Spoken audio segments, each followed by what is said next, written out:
ஒரு பரப்புரையை மேற்கொள்றோம். என்னது? அதாவது தலித்துகளுக்கு 7 பேருக்கு நாங்கள் தான் அமைச்சர் பதவி கொடுத்துருக்கோம், இதுதான் முதல் முறை.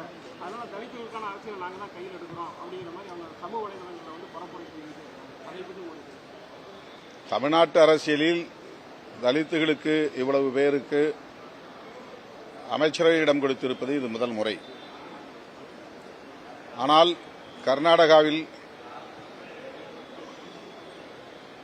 ஏற்கனவே 6 பேர் 7 பேர் என்கிற அளவுக்கு அமைச்சரவையில் இடம்பெற்றிருக்கிறார்கள் என்பது ஒரு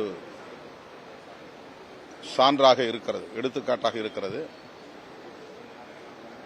சில சட்டமன்ற உறுப்பினர்களுக்கு அமைச்சர் பதவி வழங்குவது என்பது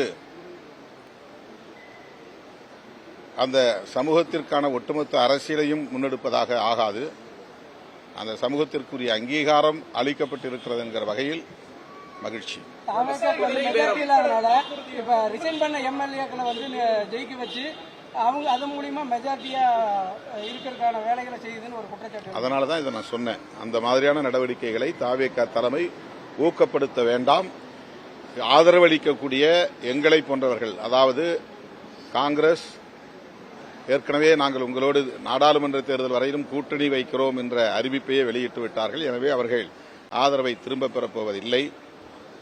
இடதுசாரிகள் வெளியிலிருந்து ஆதரவு தருவதால் அவர்கள் எந்த நேரத்திலும் ஆதரவை திரும்பப் பெறுவதற்கான வாய்ப்பு இருக்கிறது என்கிற ஐயம் இருந்தாலும் அவர்கள் ஆட்சியை கழுக்க நாங்கள் இடம் கொடுக்க மாட்டோம் என்று உறுதியளித்திருக்கிறார்கள். விடுதலை சிறுத்தைகள் கட்சி அவ்வாறு வெளியிலிருந்து ஆதரவு தெரிவிப்பது பாதுகாப்பற்றது என்ற எண்ணம் அவர்களுக்கு மேலோங்கியிருந்ததனால் விடுதலை சிறுத்தைகள் கட்சிக்கும் இந்திய யூனியன் முஸ்லீம் லீக் கட்சிக்கும் அமைச்சரவையில் சேருங்கள் என்ற அழைப்பை விடுத்தார்கள். அவர்களுடைய அந்த அழைப்பில் உள்ள நுட்பத்தை நாங்கள் புரிந்து கொண்டோம். அதனை அங்கீகரிக்கிற வகையில் அல்லது ஏற்கிற வகையில்தான் எங்கள் கட்சியும் அமைச்சரவையில் இடம்பெறுவது என்கிற முடிவை கடைசியும் அல்ல என்பதை தோழமையோடு சுட்டிக்காட்ட விரும்புகிறேன். ஒவ்வொருத்தரும் கேட்கணும்.